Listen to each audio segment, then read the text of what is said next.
Halo warga Jakarta, bersama saya Anton Haryadi. Berita Jakarta hari ini 11 Agustus 2025 menghadirkan berita pilihan dan informasi terbaru untuk Anda.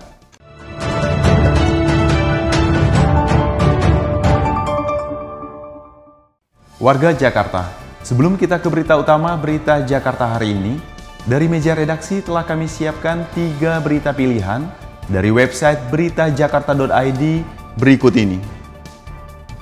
Informasi pertama, Provinsi DKI Jakarta kembali meraih penghargaan sebagai Provinsi Layak Anak dari Kementerian Pemberdayaan Perempuan dan Perlindungan Anak. Penghargaan ini merupakan apresiasi atas komitmen Pemprov DKI Jakarta dalam mewujudkan lingkungan yang ramah, aman, dan nyaman bagi anak. Dengan penghargaan ini diharapkan menjadi penyemangat bagi DKI Jakarta untuk terus mewujudkan Jakarta sebagai kota global yang ramah anak. Informasi selanjutnya, Dinas Perpustakaan dan Kearsipan DKI Jakarta terus memperluas akses layanan bagi seluruh masyarakat, terutama bagi warga kurang mampu. Upaya ini dilakukan melalui perpustakaan keliling, serta mengoptimalkan fasilitas di ruang publik terpadu ramah anak atau RPTRA.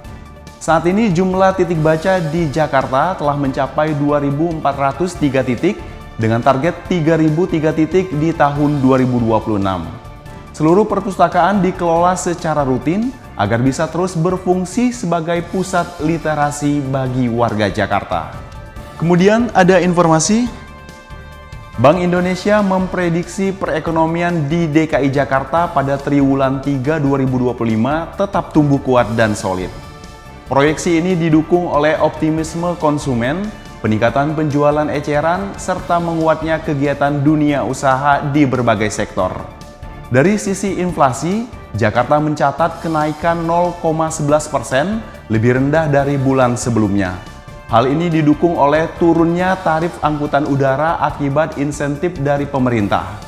Kedepan, inflasi diproyeksikan berada di kisaran target 2,5%. Informasi selengkapnya, warga Jakarta bisa langsung kunjungi website beritajakarta.id, website berita resmi pemerintah Provinsi DKI Jakarta.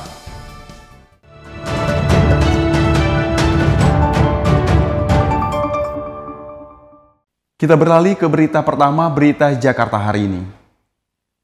Gubernur DKI Jakarta Pramono Anung kembali menyerahkan bantuan sosial kepada 56.351 warga Jakarta.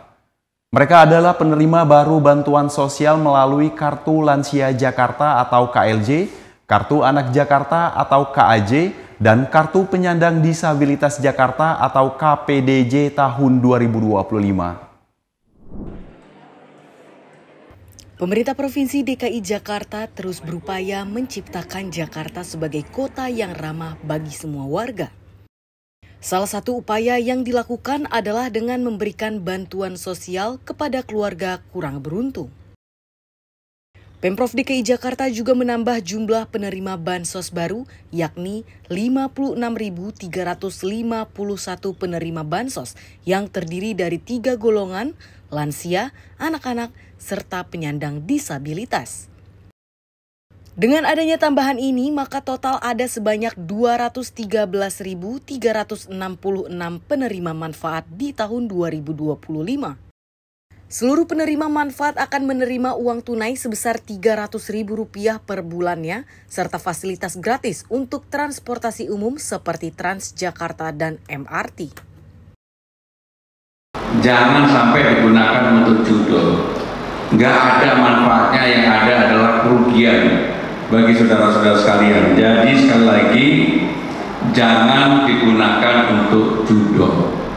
Penyaluran kartu ATM bagi penerimaan manfaat akan dilaksanakan mulai tanggal 8 hingga 31 Agustus 2025 di seluruh wilayah kota administrasi dan Kabupaten Kepulauan Seribu. Tim Berita Jakarta melaporkan. Kita beralih ke berita selanjutnya. Pembangunan Taman Bendera Pusaka di kawasan Kebayoran Baru, Jakarta Selatan tidak hanya berfungsi sebagai ruang rekreasi, namun juga sebagai sarana pengendali banjir. Taman yang disebut bakal jadi ikon baru kawasan Jakarta Selatan ini bakal dilengkapi dengan fasilitas instalasi pengelolaan air limbah atau IPAL. Pemerintah Provinsi DKI Jakarta tengah membangun taman pusaka dengan melebur 3 taman sekaligus, yakni Taman Ayodhya, Taman Langsat, dan Taman Loser. Lokasi yang dulunya dikenal sebagai Taman ASEAN ini kerap menjadi titik banjir saat hujan deras. Oleh karena itu, desain taman ini dilengkapi dengan sistem pengaturan air, sungai buatan, dan dapat menampung limpasan air hujan. Gubernur DKI Jakarta Pramono Anung mengatakan, taman ini akan dilengkapi dengan instalasi pengolahan air limbah atau IPAL, yang biaya pembangunannya hampir sama dengan biaya pembangunan tamannya.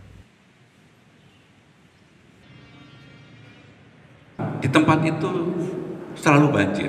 Maka dengan demikian, apa yang akan menjadi manfaat buat lokasi yang sekarang menjadi lokasinya Taman ASEAN atau Blok M, yang pertama adalah penanganan banjir.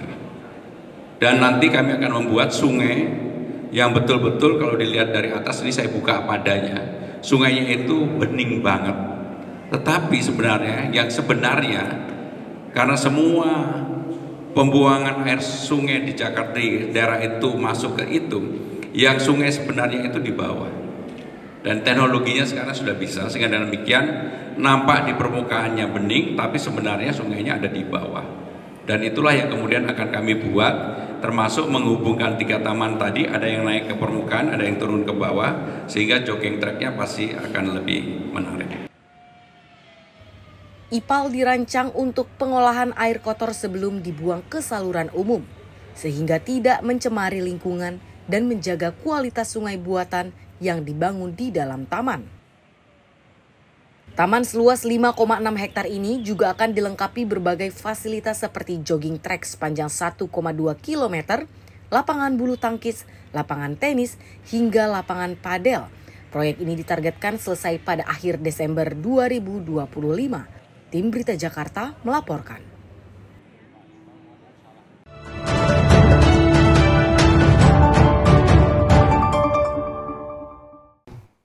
Kita masuk ke segmen Info Jakarta. Kabar baik bagi warga Jakarta yang berencana mendaftar menjadi petugas pemadam kebakaran DKI Jakarta. Gubernur DKI Jakarta Pramono Anung melalui akun Instagramnya menginformasikan pendaftaran 1.000 petugas pemadam kebakaran akan dibuka pada 12 Agustus 2025. Pendaftaran dilakukan secara online melalui aplikasi Jaki dan juga website resmi Pemprov DKI Jakarta. Berikut informasinya.